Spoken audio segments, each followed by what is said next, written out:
The early 20th century saw the outbreak of some of the deadliest conflicts in history, world wars between global powers that left unimaginable suffering in their wake. Despite this, the period from the end of World War II to the present has been called the Long Peace, a somewhat ironic moniker given what it took to achieve that peace. For nuclear scientists and physicists in the early 20th century, years of theorizing and research culminated on July 16, 1945 in the Trinity test, when scientists from the Manhattan Project detonated the world's first nuclear device in New Mexico. That moment has been called the dawn of the atomic age. The unsuspecting civilians that would be contaminated with fallout from the Trinity test, now called downwinders, made clear that this would be an age defined not only by the promise of nuclear technology, but also its devastation, which would be fully demonstrated only a few weeks later. The detonation of atomic bombs over Hiroshima and Nagasaki, Japan in 1945 killed between 110 and 210,000 people. In the aftermath of that destruction, Albert Einstein, J. Robert Oppenheimer, and Manhattan Project scientists and engineers created the Bulletin of the Atomic Scientists, an organization meant to warn and educate the public about the potential harm of their creation. The public's imagination during the post-war period would be filled with visions of nuclear-powered transportation and endless supplies of energy. A giant of limitless power at man's command. But the inventors of the technology behind the atomic bomb were more concerned about the prospect of an arms race and worldwide nuclear war.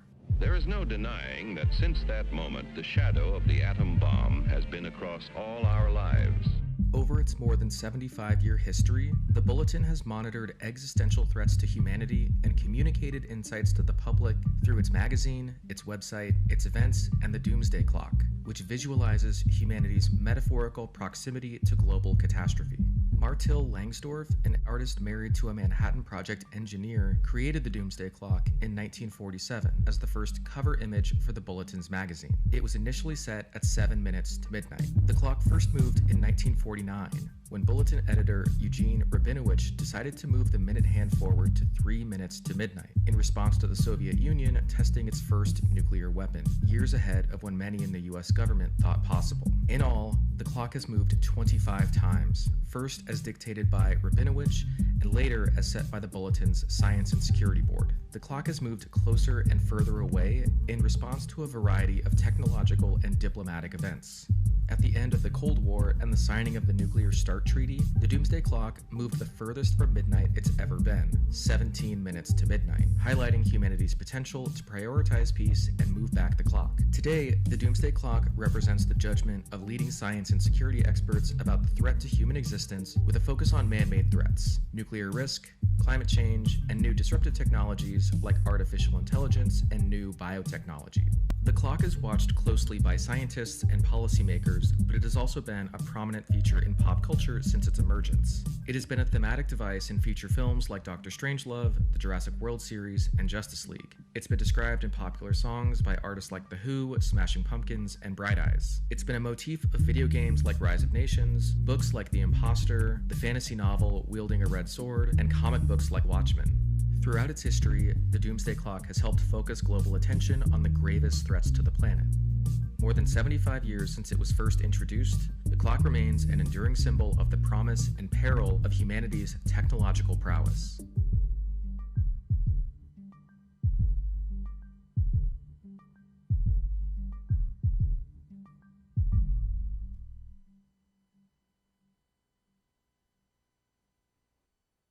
Last year, the Doomsday Clock was moved for the 25th time to 90 seconds to midnight, the closest it has ever been, citing the conflict in Ukraine not only as a potential point of nuclear escalation, but the war's effects in undermining global efforts to combat climate change, disinformation, and the alarm it raised about biological and chemical warfare. The Bulletin urged action from the world's leaders on the multitude of threats facing the planet.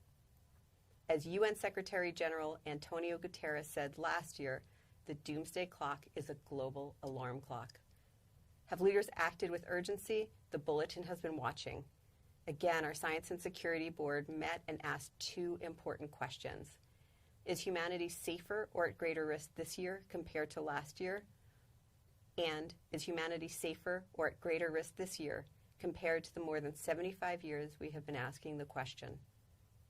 In 2023, trends continue to point ominously towards global catastrophe.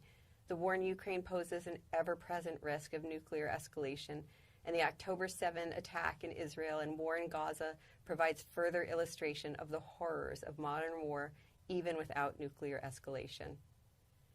The countries with nuclear weapons are engaged in modernization programs that threaten to create a new nuclear arms race. Earth experienced its hottest year on record, and massive floods, fires, and other climate-related disasters have taken root. And lack of action on climate change threatens billions of lives and livelihoods. Biological research aimed at preventing future pandemics has proven useful, but also presents the risk of causing one. And recent advances in artificial intelligence raise a variety of questions about how to control a technology that could improve or threaten civilization in countless ways. Last year, we expressed amplified concern by moving the clock to 90 seconds to midnight, the closest to global catastrophe it has ever been. The risks of last year continue with unabated ferocity and continue to shape this year.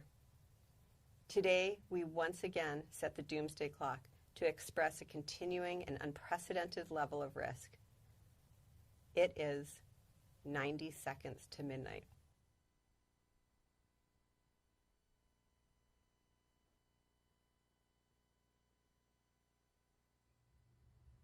Hello, I'm Rachel Bronson, President and CEO of the Bulletin of the Atomic Scientists. Today I'm joined by members of the Bulletin Science and Security Board, those who help set the doomsday clock.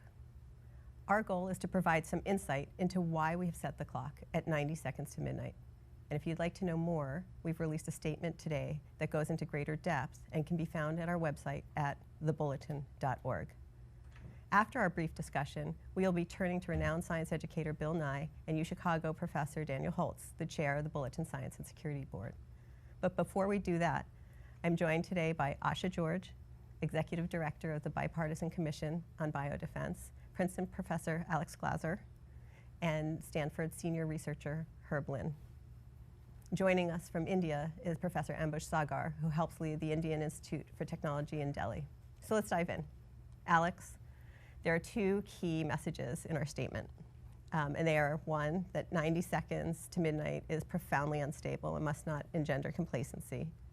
And two, the advancement of technology is quickening and outpacing our ability to govern them. But let's pull back the curtain for our audience today and talk through why we've said it. So Alex, can you summarize the highlights, or I guess the lowlights, of the current nuclear landscape?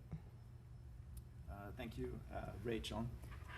When we set the clock last year, there were major concerns that nuclear weapons could be used in Ukraine. And today's clock setting was still overshadowed by the war in Ukraine, but also the war in Gaza, which has caused enormous human suffering and could lead to a broader conflict in the region involving several nuclear weapon states and regional powers. So it's really against this backdrop that we're facing a crisis in nuclear arms control, and I could go into great detail, but let me highlight perhaps just two aspects. First is that traditional nuclear arms control really has come to an end for now. Russia withdrew or suspended the New START Treaty, withdrew its ratification from the Comprehensive Nuclear Test Ban Treaty, which the United States, of course, never ratified to begin with. But perhaps more importantly, that's the second point, many weapon states are currently pursuing extensive modernization and expansion programs that will really, for the first time since the end of the Cold War, and essentially providing the infrastructure that could last until 2100. China is increasing its nuclear arsenal, now standing at 500 nuclear weapons. And for the first time, at least in my adult life, there's now talk in Washington that the US nuclear arsenal will have to increase also in order to match the arsenals of Russia and China combined. So in many ways, we're setting ourselves up for a three-way arms race, which is unprecedented and quite concerning. So the picture is quite bleak on the nuclear side this year. Yeah, there's a lot that we'll come back to. Ambuj, I'd like to go to you now. Maybe you can set the scene for us on climate, which has had a tough year as well. Sure, happy to do so. On climate, the story has really been a mixed story. There's been a fair amount of bad news for sure, but there's also some good news. I think as already mentioned, 2023 was the hottest year on record, and a range of extreme events across the world made more likely by climate change. Global greenhouse gas emissions continue to rise. Global and North Atlantic sea surface temperatures broke records.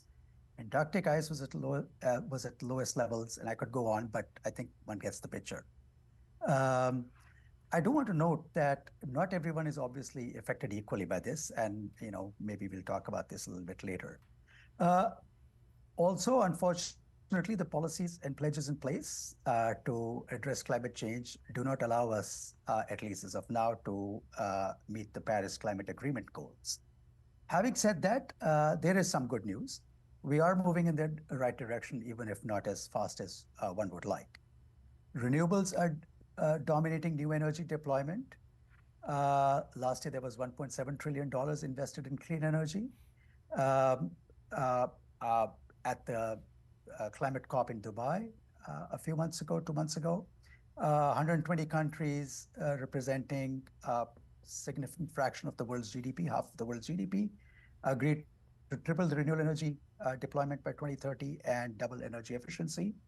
All good news, moving in the right direction. The International Energy Agency believes that fossil fuels will peak by 2030. So on balance, as I said earlier, we're moving in the right direction, but not as fast or as deeply as one would like. Right, Thank you. Thank you. And Herb, this past year, artificial intelligence was really kind of on the table in new disruptive technologies. We spent some time really talking through it in our deliberations. Do you want to kind of set the landscape for how we should be thinking about new disruptive technologies, maybe with a frame around AI? Sure. We debated whether AI was going to be an existential threat to humanity. It turns out there is debate about that, large amount of debate in the community, even among experts. Regardless of whether you believe that it is or is not going to be an existential threat, it's clear that it's a disruptive technology, and it's going to, it has disrupted many segments of society already. AI has lots of potential for magnifying corruption in the information environment and making the disinformation problem worse. And that's really bad because the threat multiplier effect means that we're not going to be able to solve other hard problems like nuclear war and climate change. And so that's really tough. That makes solving those problems much harder. And we talked about the question about AI and is it going to pose an existential threat.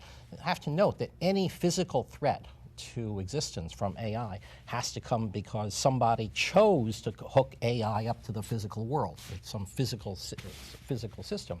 And it's true, like that if you make a bad human choice, like connecting ChatGPT to the nuclear launch system or something like that, yes, that's an existential threat, but that's a nuclear threat. That's not an AI threat. And Asha, I wanted you to follow her because I know we talk in the biosecurity, even biosafety, but the biosecurity space, there's a lot of thinking about its connection with AI in addition to how it affects the current landscape as well. So do you want to help broaden that out? Sure. Well, one thing I want to say is because of what happened last year and the discussions that started to occur, there's this sense that AI just suddenly popped up, but it didn't. We've had a pretty long tail on this one, and we've seen it improve and improve and improve, which it's supposed to do. It's AI, it's supposed to.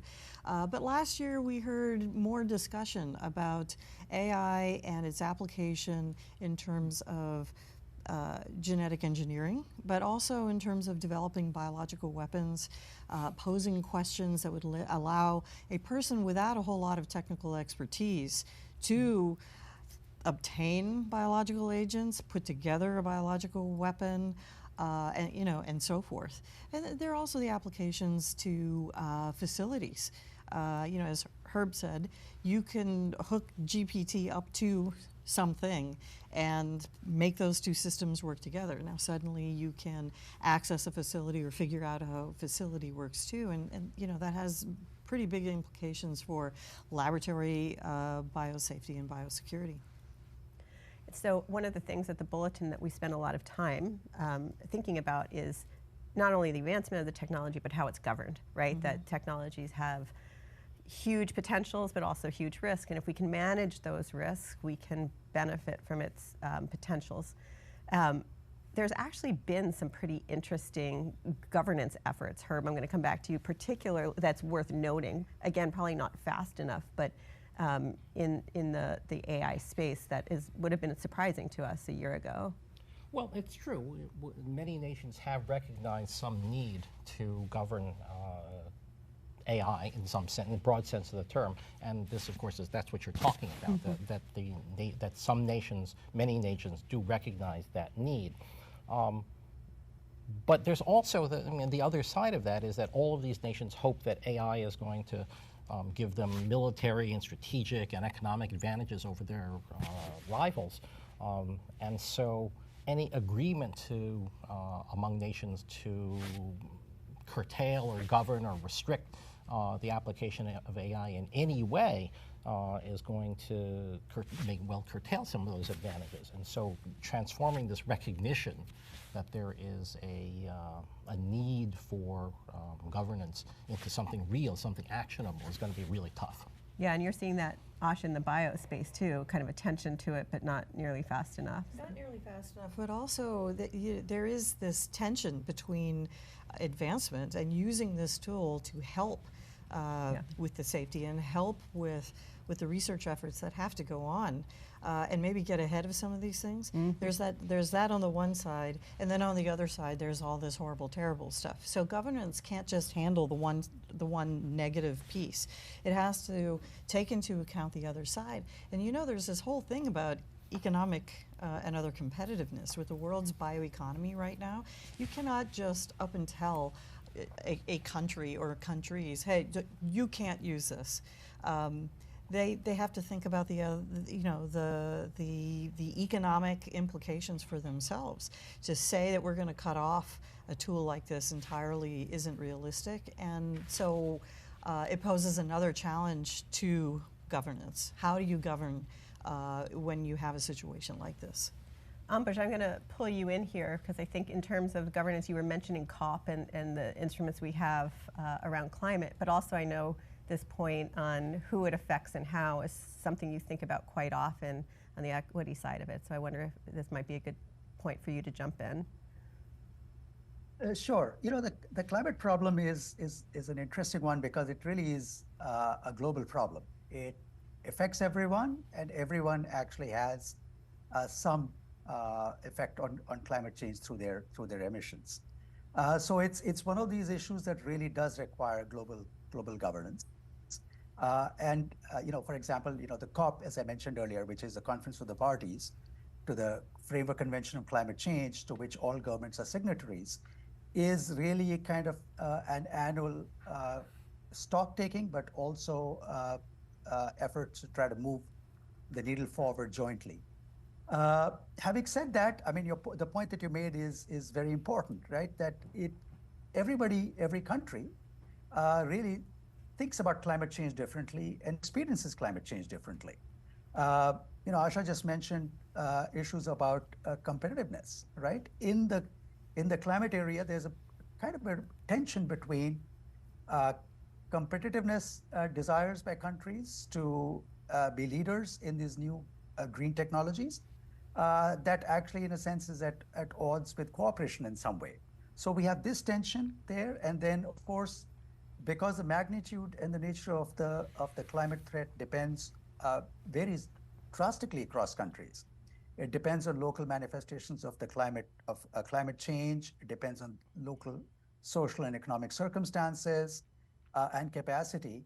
And therefore, we have this situation where different countries are experiencing the problems differently, and different countries have different kinds of capabilities to engage with the problem.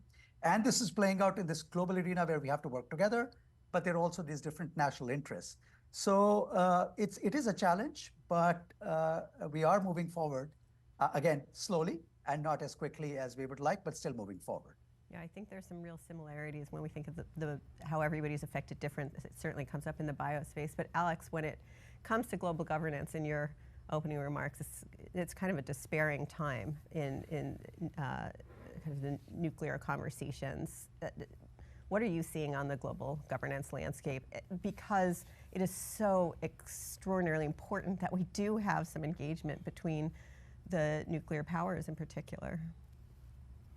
Well, I would remind us that the 2010s were actually the first decade since the end of World War II that hasn't seen a new nuclear weapon state, which was quite remarkable,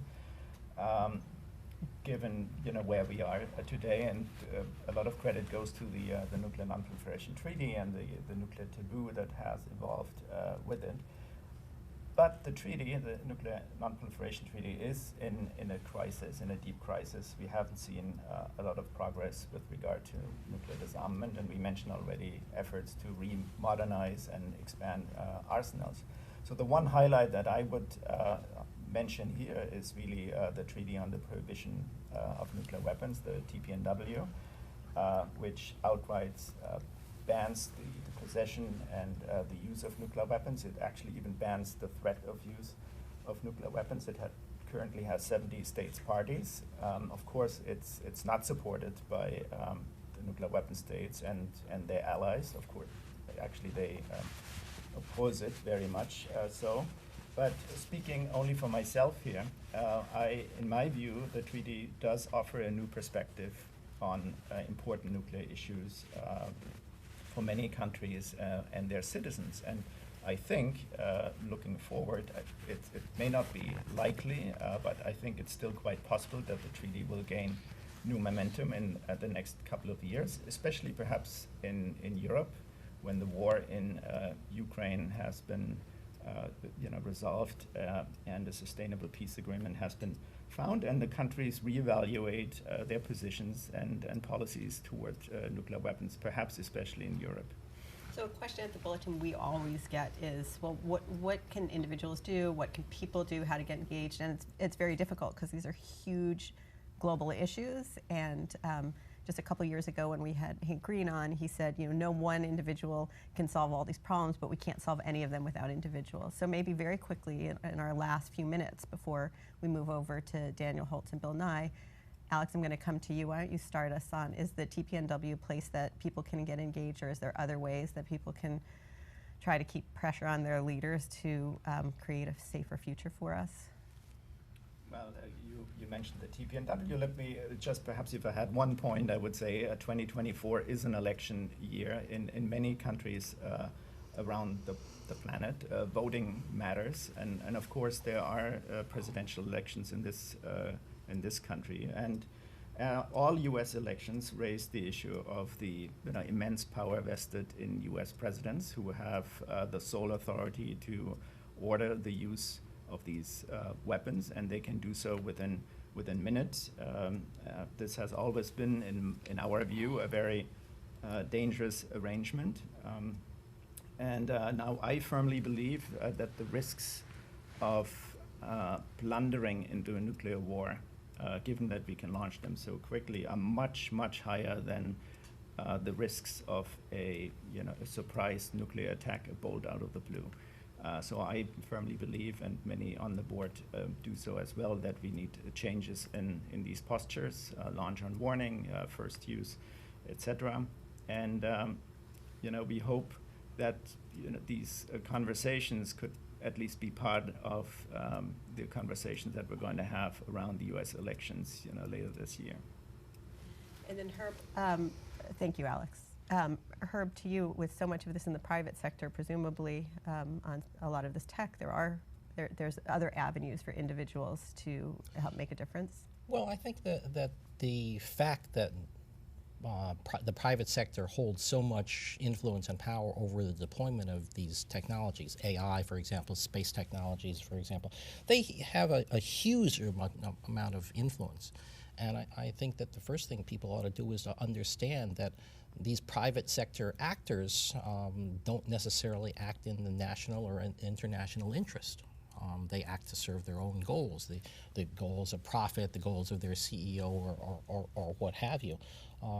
And I would urge people to think about how one can govern private sector actors, especially in democracies, which is not an easy task. Asha, I think that you struggle with that as well, or think about that, but what about in the biospace in terms of if individuals are watching, how can they pay attention to this, how can they get engaged? Well, look, I think everybody, individuals all the way up to the highest levels of government and our international organizations, I think we need to pay much more attention to what's going on with bio. We should not, any of us, be in a position where we're waking up one day and we're suddenly surprised that some disease started in some country and has made it to our borders. You know, we all know that disease doesn't know any borders anyway. We can maintain some awareness, we can maintain some preparedness, we can do some things about our own health, we can care about what's going on in other countries. But I also think we should be maintaining some awareness of what's going on with weapons threats, what's going on with the laboratory down the street. These are all things that we can know about, and we can be speaking to our elected and other appointed officials. And Alex talked about the presidency, and the presidency is huge and humongous. But our country and many countries also have something called Congress. And while kind of depends on the country, how we elect a Congress, or how we elect the president might or might not depend on an individual's vote. Individual votes do count for who gets into Congress. We should be paying attention to what their platforms are and what their approach is. I think we've gone way too long sort of ignoring bio and putting it off to the side under nuclear, under climate change, under other disruptive technologies. We can do this. We're educated people all throughout the world. Let's pay attention. Ambush, I'm going to give you the last word before we move on, but why don't you talk a bit about how individuals can engage on climate? There seems to be a little bit more space maybe there, and especially sitting in India, what are you seeing? Yeah, well, I think on the climate area, I think my views will very much echo what's already been said, right? That individuals certainly can play a very important role. The climate area is interesting. Some of the earlier questions or issues in the climate area were around whether climate change was indeed happening and whether human activity was responsible for it. That was an issue that was settled in the scientific domain. And in many cases, in the social and political domains, although as we know, not fully. There still is efforts to, and actually concerted efforts to have disinformation around climate change, to even question issues that have been settled scientifically. So I think that's the first area where individuals can play a role, is to make sure that there is increasing societal consensus around the science of climate change.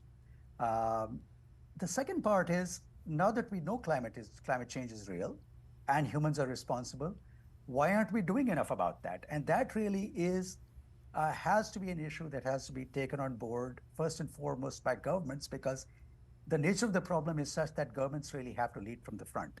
And I think, again, as was also mentioned earlier, that this is where individuals can really play a role in pushing for greater policies and political action in this space.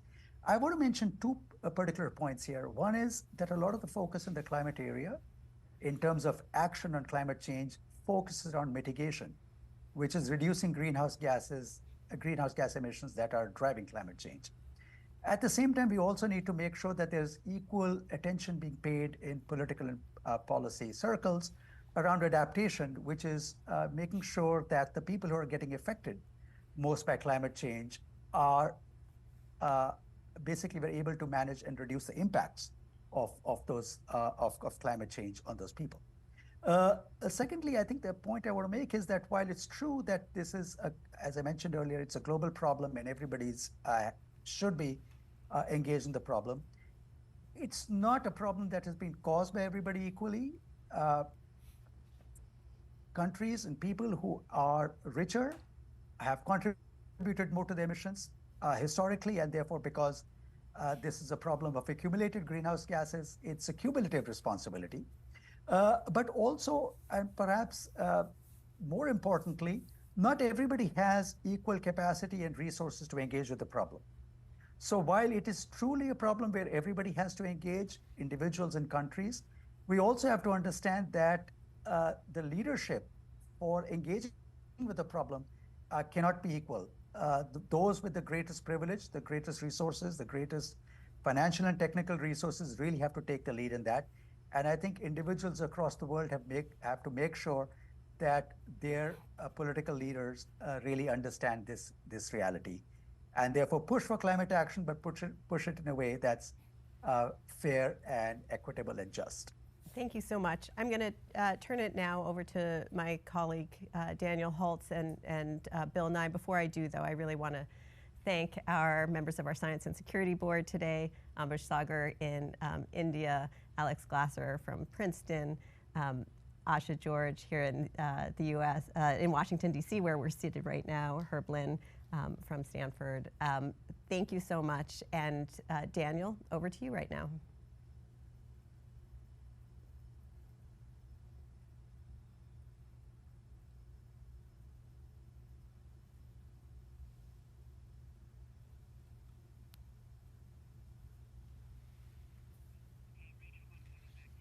You're coming back to me.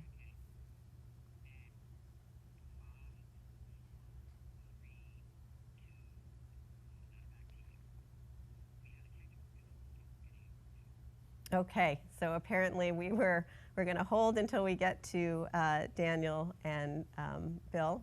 So while we do that, why don't we turn back here? And I think that if we don't fix that shortly, we're going to say goodbye to our audience. So thank you for that, but let's see if we can get it fixed beforehand. Alex, I think I'm going to come back to you one more time. I know we went pretty quickly through some of the changing nuclear realities, and I just want to give you a little bit more time to maybe talk through a little bit on the landscape. We've been hearing about North Korea and things that are happening there. We still continue to watch developments in Iran. Is there anything that maybe we can add in? And then if we're not able to fix the technical difficulties, I think then we'll probably close out with that. Well, you're right. A lot of the attention currently, and rightfully so, is on the war in Ukraine and in Gaza, as I mentioned, but these other crises have not gone away, that in a normal year we would be talking about at one of these events. North Korea is essentially proceeding with its nuclear program. The Bulletin just ran an article earlier this week, including by Sick Hacker, arguing that North Korea might actually be preparing for war, which is something that no one really talks about very much. So that is still very much on the table. We've seen reports that North Korea is collaborating with Russia in the war in Ukraine. So everything is connected on that end. Meanwhile, in Iran, very similar story in many ways. The JCPOA, of course, the agreement that was in place and that is no longer working. That is now a sort of thing of the past.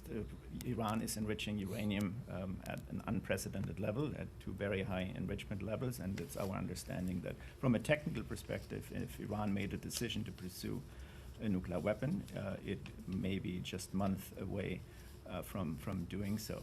And again, there's the connection with the war in the Middle East, where Iran at some point may be involved. So these are crises that are looming, and that we haven't talked about very much, but it doesn't mean that they don't exist, not at all. Right, and just because it's a natural segue, Asha, you've been watching these wars and crises, and gives you a lot of concern in your colleagues about how to think about different biological crises. I know you've thought and talked about that. Could you just share that a bit? Well, I think there are two things. One is many of the same comments that Alex just made could be made about the biological side. The State Department talks about two countries, Russia and North Korea, having active offensive biological weapons programs. It talks about China and Iran also engaging in some activities that could or may not be biological weapons oriented. And we have to assume that there aren't just 4 countries that are looking at this.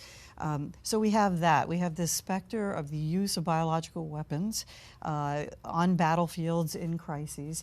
But then you also have the other side of it, where war and public health are inextricably linked. So if you have wars and countries in crisis, their health goes down, the public health goes down, they become more vulnerable, and then we have more diseases, circulating in their own countries and elsewhere. Then you can layer on all this other stuff too. Ambuj will has talked about the impact of climate change on disease is particularly worrisome. I mean, yes, it's all global, but in arenas where there's already war going on and crises already going on, it's just a huge complicating factor. Melting of the Arctic and some of the encroachment that we're talking about that contributes to climate change also contributes to diseases coming to the fore that we haven't seen in many, many years. I mean, centuries, and I would imagine in some cases. So we have a really complicated situation that we, in terms of the Biological and Toxin Weapons Convention and some of these other conventions and treaties, just don't really address particularly well, because I think the world tried to leave it behind in 1976. But it's a new day, and there are new weapons. So I think the greatest difficulty, though, is going to be, at least with a nuclear weapon, you can see it. Same thing with chemical. With biological, I don't know that it's going to be quite that obvious. Nobody should be, from a military standpoint, coming forward with a biological weapon that just destroys everybody all at once. You'd actually want to do something lower level. So there's a question. And our ability to attribute things, as we've seen with other diseases, is not great, not here in the United States or throughout the world. That's my perspective, our perspective on biological weapons, and it's something we have to continue to track as we go forward from here. And just because you mentioned attribution, Herb, I know you're one of the loudest voices in our room as we're talking through this about mis and disinformation and our ability, as attribution and some of these issues become so much more important, the inability to know where to turn, who to look for authoritative information. That's something you've been thinking a lot about, and what that actually means for our ability to solve problems. You want to talk a little bit about in the kind of advancement of those technologies? Well, so artificial intelligence gives you, for example, the idea that you can create deep fakes of images and videos and audio and even text that sounds authentic but isn't. And these deep fakes can be deployed to influence opinion and polarize opinion further and so on. Today it is possible to, first of all, there are no technological solutions to that. For every deep fake that comes along, yes, you could probably develop a way of, especially with audio and video, you could probably develop a way of detecting that it was fake, but a technological way, but there'll be this interval where you won't have that way of doing it, and so at that point the fakers are going to win. Okay, and then there's going to be another round of that.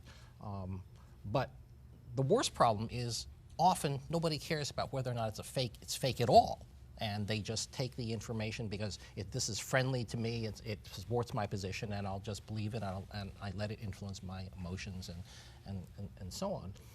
So what you have to do is you have to learn to care where it's coming from. You have to care whether or not this is really true. And by doing some research and so on, you can find out whether it's checking other sources and so on. But of course, the problem with that is that you have to check sources that you might not otherwise trust. You might have to check, a mainstream media source for that rather than some fringe source. So you have to want to do that, and that's really the biggest problem. So if people want to be able to defend themselves against this stuff, first they have to care. If you want to do it, then there are many ways of helping yourself out. But the first, most important thing is that you have to care. Well, on that, we're going to take a short break, and we'll be back momentarily with Daniel Holtz and Bill Nye. Thank you to our guests today, and hold on shortly, and we'll be back to you in a moment. Thank you.